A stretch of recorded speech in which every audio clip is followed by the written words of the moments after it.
Pessoal, agora fazendo a correção da questão número 5 da nossa objetiva virtual 2.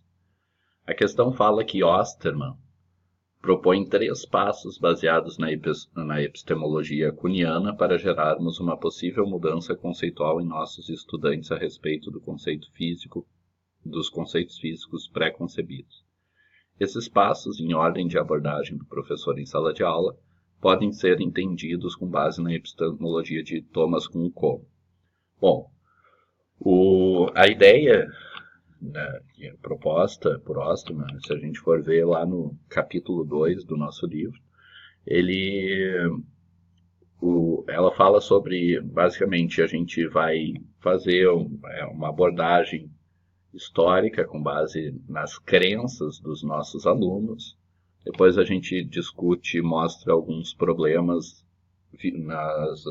que seriam a introdução de anomalias naquela visão histórica, né? E depois a gente apresenta o conceito aceito atualmente. Então, a alternativa 2, né?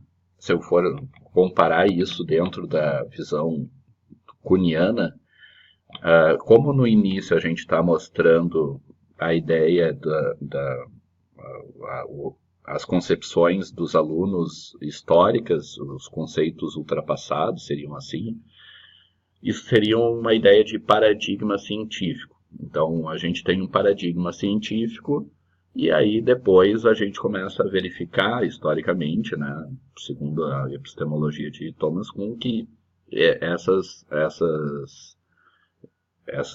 conceitos, essas concepções, esse paradigma científico tem algumas anomalias que não são explicadas pela teoria.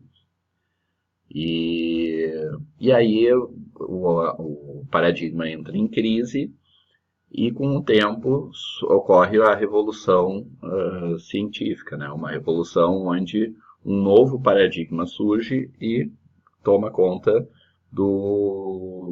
da área científica, então, propriamente dita. Então, a alternativa 2 fala isso.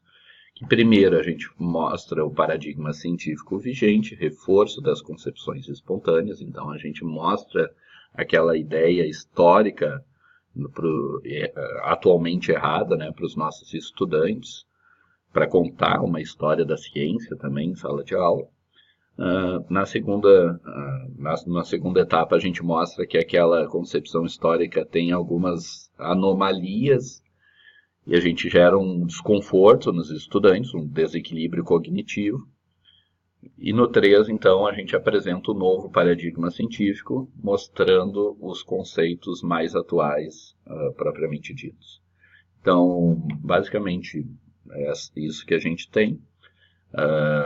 A alternativa 1 também começa nas anomalias, ela não começa no paradigma científico, ela já começa direto nas anomalias, mostrando que existe problemas numa visão, gerando desequilíbrio cognitivo.